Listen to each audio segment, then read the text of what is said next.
దేవునికి స్తోత్రం. అందరికీ నా హృదయపూర్వక వందనాలు. Praise the Lord. దేవుడు మిమ్మల్ని మీ కుటుంబాలను దీవించి ఆశీర్వదించును గాక. ఈరోజు దేవుడు మనందరి కొరకు తెలియపరిచినటువంటి అద్భుతమైన చక్కటి వాక్య సందేశం. మీకా గ్రంథము 7వ అధ్యాయం 11వ వచనము. నీ గోడలు మరలా కట్టించు దినము వచ్చుచున్నది, అప్పుడు నీ సరిహద్దు విశాలపరచబడును. దేవునికి సమస్త మేమ కలుగును గాక. ఈ గొప్ప వాగ్దానం మనందరి జీవితాల్లో కూడా నెరవేర్చబడును గాక. ఆమెన్.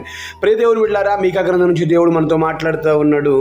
నీ గోడలు మరలా కట్టించు దినం వచ్చుచున్నది. ఎందుకు కట్టించాలి అంటే, పడిపోయినటువంటి గోడలు మరలా కట్టించాలి అంటే, మరలా అంటే ఇంతకుముందు కట్టబడి ఉన్నది, అయితే అది శత్రువులు వచ్చి ఆ గోడను కూల్చివేసి ఉన్నారు. తిరిగి నేను మరలా కట్టించి దినము తీసుకొని రాబోతున్నాను నా కుమారుడా కుమార్తె అని ఈరోజు నీకు తెలియపరుస్తున్నాడు. నువ్వు ఎక్కడైతే పడిపోయావో, ఎక్కడైతే కూలిపోయావో, ఎక్కడైతే నీ స్థితి అంతా దిగజారిన పరిస్థితిలో ఉండిపోతా ఉందో, నీ పరిస్థితి అల్లకల్లంగా అస్తవ్యస్తంగా ఉందో, నీ కుటుంబము చిన్న భిన్నమే ముక్కలైపోయే పరిస్థితిలో ఉన్నదో, ముక్కలు అయిపోయిన పరిస్థితిలో ఉన్నదో, దేవుడు చెప్తున్నాడు, నీ గోడలు అనగా నీ కుటుంబాన్ని, నీ పరిస్థితులను మరలా నేను కట్టించే దినము తీసుకొని రాబోతూ ఉన్నాను. అది ఎప్పుడో కాదు, ఈ రోజే అది ప్రారంభించబడుతూ ఉన్నది. దేవునికి సమస్తమేమ కలుగును గాక. ఆమెన్. ప్రియ దేవుని బిడ్డలారా, నా పరిస్థితి ఎవరికి చెప్పుకోలేను నేను అనుకుంటున్నా కావచ్చు. దేవుడు చెప్తున్న మాట ఏంటంటే, నీ గోడలు మరలా కట్టిస్తాను. అంత మాత్రమే కాదు, కట్టించి ఏదో అట్లా కట్టించి ఉంచడం కొరకు కాదు, కానీ ఇక బౌండరీ వేసేసి లాక్ చేసి చేయడం కొరకు కాదు, కానీ నేను నీకు సరిహద్దులు విశాలపరుస్తాను. దేవునికి స్తోత్రం. హల్లెలూయా. ఈరోజు నా వారు లేక దిక్కుతోచిన పరిస్థితులు ఉన్నావేమో. దేవుడు చెప్తున్నాడు, నిన్ను విశాలపరచబోతుంది. సరిహద్దు ఎంతవరకు ఉందో, నువ్వు ఎంతవరకు అయితే నువ్వు బౌండరీ ఏర్పాటు చేయాలనుకుంటున్నావు, దాన్ని నేను విశాలపరచబోతున్నాను. దేవునికి స్తోత్రం. ప్రియ దేవుని బిడ్డ, నీ సమస్య, నీ కష్టము, నీ బాధ, నీ బలహీనత, నీ అనారోగ్యము ఎవరికి చెప్పుకున్నా వారు తీర్చలేరు. నిజంగా ఇంకా నిన్ను నీరసించబడేలాగానే చేస్తూ ఉంటారు, ఇంకా నిన్ను అనారోగ్యానికి గురయ్యేలాగే చేస్తూ ఉంటారు, కానీ నిన్ను బలపరిచే మాట ఎవ్వరూ చెప్పలేవు. ఒకవేళ చెప్పినా కూడా పైకి నీ ముందు చెప్పి తర్వాతకి నీ గురించి పక్కన చెడుగా మాట్లాడుకుంటూ ఉంటారు. కానీ ప్రతి దేవుని బిడ్డ, నీ గోడలు నేను కట్టించే దినం వస్తుంది. వీడు బాగుపడతాడా అని చాలామంది అంటూ ఉంటారు.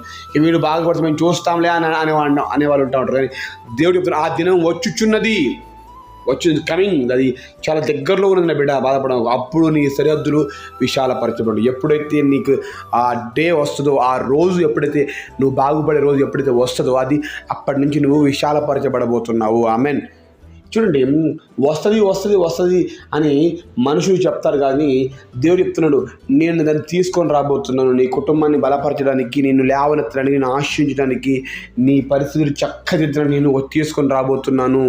నీ గోడలు మరలా కట్టించు దినం వచ్చినది, నీ కుటుంబము మరలా కట్టే దినం వచ్చినది, నీ జాబ్ మరలా పొందుకునే దినం వచ్చినది, నీ బిజినెస్ మరలా పికప్ అయ్యే దినం రాబోతున్నది, నీ కుటుంబం మరలా కలిసే సమాధానంగా సంతోషంగా హ్యాపీగా బ్రతికే దినములు రాబోతున్నది, మరలా వచ్చున్నది. అంటే ఇంతకుముందు నువ్వు హ్యాపీగా ఉన్నావు కావచ్చు, ఇప్పుడు హ్యాపీనెస్ లేదు. ఇంతకుముందు జాబ్ ఉన్నది, ఇప్పుడు జాబ్ లేదు.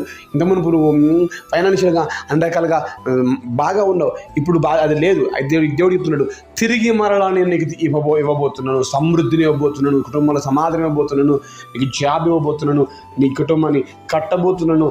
నీ ఇంతకుముందుకు నువ్వు సంతోషంగా ఉండేది, ఇప్పుడు దుఃఖంతో ఏడుస్తున్నావు కావచ్చు పరిస్థితులను బట్టి. నా దేవుడు చెప్తున్న మాట ఏంటంటే, నేను నీకు మరలా నీ యొక్క సంతోషాన్ని నీకు తిరిగి ఇవ్వబోతున్నాను. దాని ద్వారా విశాలత నీ హృదయం నిండా కూడా నీ యొక్క కుటుంబంతో కూడా విశాలపరచబడబోతావు అని దేవునికి సమస్తమేమో కలుగు. ఇంత గొప్పగా ధైర్యపరుస్తూ ఆదరించు నిన్ను బలపరిచే మాటలు ఎవరు చెప్పగలుగుతారండి? ఎవరు చెప్పలేరు. ఈరోజు దేవుడు యేసుక్రీస్తు ప్రభువే ఈరోజు ఈ వాక్యం ద్వారా నీతో మాట్లాడుతూ నిన్ను బలపరుస్తున్నాడు. ఈ యొక్క సోషల్ మీడియా ద్వారా, యూట్యూబ్ ఛానల్ పరిచయాల ద్వారా దేవునితో మాట్లాడుతూ ఉన్నాడు. ఇదిగో వింటున్న నీవెంతో ధన్యుడు. నిజంగా ప్రతిరోజు దేవుని మాటలు వింటూ ఏదో విన్నాంలే అని వదిలేయడం కాదు, కానీ బిడ్డ, దేవుని బిడ్డ, నువ్వు దేవుని మాట విన్నదని బట్టి నా జీవితం ఈ వాక్యం నెరవేర్చబడును కాక. ఆమేన్ అని చెప్పండి. నీ దుఃఖము తొలగిపోయి, నీ కష్టం మరలా నిన్ను కట్టే దినం రాబోతుంది. నీ కుటుంబాన్ని, నీకున్నటువంటి పరిస్థితులన్నింటి దేవుడు తిరిగి ఆయనే కట్టే దినము తీసుకొని రాబోతా ఉన్నాడు. కనుక ఇంత గొప్ప చక్కటి వాగ్దానం, ధైర్యపరిచే మాట నీకు తెలియపరుస్తున్నట్టుగా ధైర్యంతో ముందుకు సాగు. ఇక బాధపడము. దేవుని వాక్యం విన్న తర్వాతకి నీ జీవితం సంతోషం కలగాలి. హల్లెలూయా. హన్నా దేవుని సన్నిధిలో ప్రార్థన చేసిన తర్వాత దేవసేవకుడు మాట ఇచ్చిన తర్వాతకి నాట నుండి దుఃఖాముఖిగా ఉండటం మానను అని దేవుని యొక్క వాక్యం తెలివిస్తూ ఉంది సమూయేలు మొదటి గ్రంథంలో.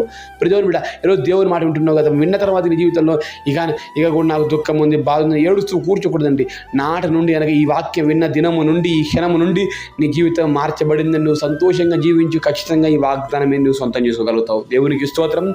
అందరికీ వందనాలు. Praise the Lord. సంబంధం ఈ దేవుడికి మాటను బట్టి మనం ప్రార్థన చేసుకుందాం. ప్రార్థన. మహాగణుడా, పరిశుద్ధుడా, ప్రేమ గల తండ్రి, వందనాలు.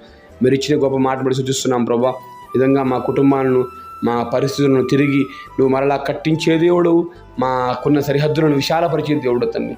మా గుండె నిండా ఉన్న దుఃఖము, కన్నీరు, బాధ, బలహీనతలు, అనారోగ్యాలను తీసివేసి నీ నా మహిమార్థమే సంతోషంగా, సమాధానంగా, ఆరోగ్యంగా, సమృద్ధిగా జీవించే భాగ్యం మా అందరికీ దయచేయమని, విన్న ప్రతి ఒక్కరి జీవితం గొప్ప కార్యం జరిగి ఈ వాగ్దానం నెరవేర్చుమని యేసు నామములో వేడుకుంటున్నాము తండ్రి. ఆమేన్.